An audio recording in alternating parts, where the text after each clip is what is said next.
آپ صلی اللہ تعالی علیہ وسلم کے زمانے میں لوگوں کو فصاحت و بلاغت پر بڑا عروج تھا. لوگ بڑے بڑے قصیدے لکھتے. عرب تھے, عرب کا یہ شعار ہے کہ عربی لوگ جو ہے وہ شاعر ہوتے ہیں, زیادہ شعر لکھتے ہیں. اب بڑے بڑے قصیدے جو ہے وہ لکھتے اور مدح سرا کرتے, بڑوں کی خدمت میں جا کر ان کے لیے بڑے بڑے قصیدے جو ہے وہ پیش کرتے, اور اس پر بڑا فخر کرتے عرب کے لوگ کہ ہمیں جو ہے وہ فصاحت و بلاغت پر بڑا عبور حاصل ہے اور ہم فصاحت و بلاغت میں بہت آگے جا چکے ہیں. لیکن اللہ پاک نے نبی کریم صلی اللہ تعالی علیہ وسلم کے زمانے میں ان عرب کے وہ لوگ کہ جو فصاحت و بلاغت پر تکبر کرتے تھے اور اس کو بڑا عروج سمجھتے تھے, اللہ پاک نے نبی کریم صلی اللہ تعالی علیہ وسلم کو قرآن کا بہترین معجزہ عطا فرما کے اس تکبر کا سر قلم کر دیا اور فرمایا کہ فَأْتُوا بِسُورَةٍ مِّن مِّثْلِهِ, کہ تم اگر بہت بڑے فصاحت و بلاغت والے ہو, بہت بڑے بیان والے ہو. بیان عربی زبان کے اندر جو ہے وہ فصاحت و بلاغت کو کہتے ہیں. فصاحت و بلاغت کے ساتھ کوئی چیز لکھی جائے تو اسے بیان کہتے ہیں. اگر تم اس بات میں فخر محسوس کرتے ہو تو قرآن کی مثل ایک سورت ہی لے آؤ.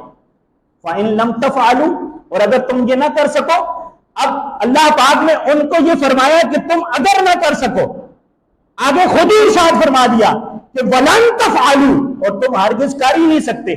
قرآن کے مقابلے میں ایک سورت کیا, ایک آیت کیا, ایک حرف بھی نہیں لا سکتے.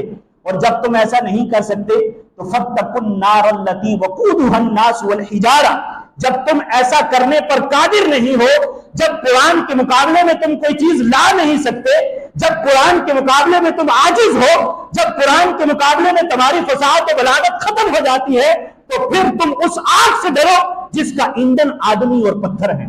یہ قرآن کا چیلنج ہے. اور یہ چیلنج اس وقت کے لیے نہیں تھا کہ عرب کے لوگ اس وقت جو ہے وہ فصاحت و بلاغت پر بڑا عروج تھا, انہیں بڑا عبور تھا, تو اللہ پاک نے ان کے اس تکبر کو توڑنے کے لیے قرآن کی آیت نازل فرمائی.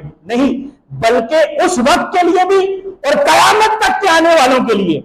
اللہ پاک کو یہ معلوم تھا کہ قیامت تک بھی لوگ ایسے آئیں گے کہ جو قرآن کے مخالف کھڑے ہوں گے, جو قرآن کے اگینسٹ میں آئیں گے, لیکن ان کے لیے یہ آیت ہی کافی ہے کہ قرآن کی مثل یہ کچھ لا نہیں سکتے. اور جب یہ لا نہیں سکتے تو وقودها الناس والحجارہ, تو ڈرے اس آگ سے کہ جس آگ کے ایندھن آدمی اور پتھر ہیں.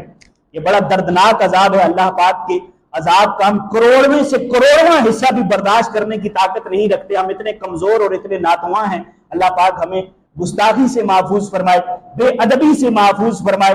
بڑا پیارا جملہ جو ہے وہ ہم بچپن سے سنتے چلے آ رہے ہیں, با ادب با نصیب, بے ادب بے نصیب.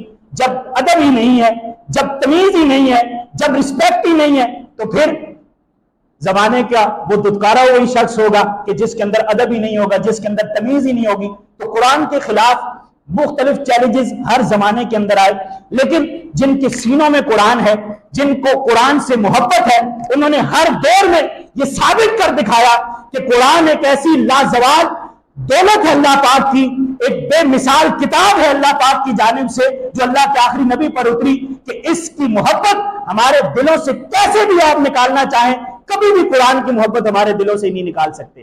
قرآن کے خلاف کھڑے ہوں گے, حافظ قرآن بڑھ جائیں گے, قرآن کی محبت بڑھ جائے گی, قرآن کی تلاوت عام ہو جائے گی. آج قرآن کے خلاف جو ہے وہ سازشیں ہوتی ہیں. آج بھی اس وقت بھی ہم جو ہے وہ سوشل میڈیا پر بھی یہ دیکھ رہے ہیں, اور یقیناً ایسا ہوا کہ قرآن کے خلاف جو ہے وہ سازشیں ہوئیں, قرآن کے خلاف بے ادبیاں اور گستاخیاں ہوئیں. اب یہ کسی عام مسلمان کے دل کو چھنی کرنے کے برابر ہے کہ اللہ پاک ہمیں جو ہے وہ قرآن کی محبت عطا فرمائے. اب اس کا حل یہ نہیں ہے کہ ہم ان کو جو ہے وہ یہ کہیں گے یار آپ نے کیوں کیا, ان کو بھی کہیں گے کیوں کیا. ایسا نہیں کرنا چاہیے. مسلمانوں کے دلوں کو چھنی کیا ہے.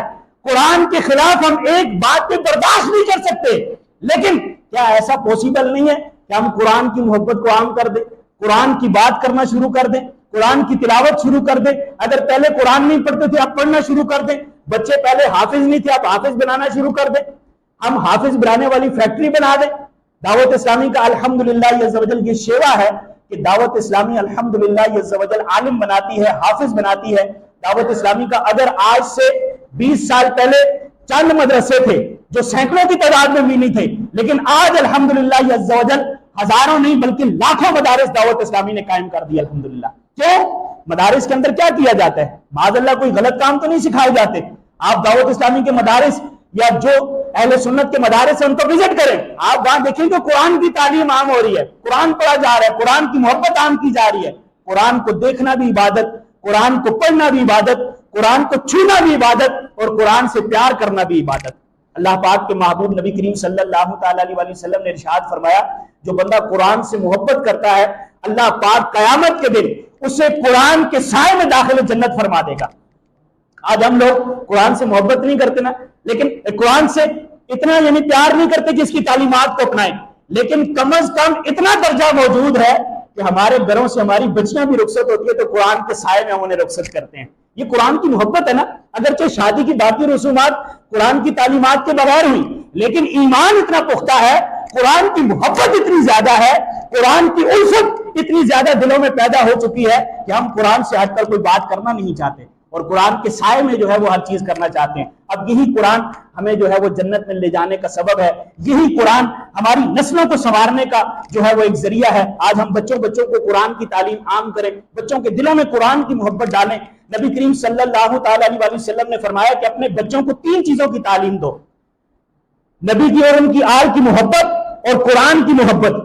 قرآن کی محبت جب بچوں کے دلوں میں ہوگی تو قرآن سے یہ پیار کریں گے، اور قرآن سے پیار کرنے کی برکت سے یہ حافظ قرآن بنیں گے، اور حافظ قرآن اپنے خاندان کے 10 ایسے افراد کو جنت میں لے جانے کا سبب ہوتا ہے جن پر ان کے گناہوں کے سبب جو ہے وہ جہنم واجب کر دی جاتی ہے۔ اللہ پاک ہمیں عمل کی توفیق نصیب فرمائے اور قرآن سے پکی سچی محبت نصیب فرمائے۔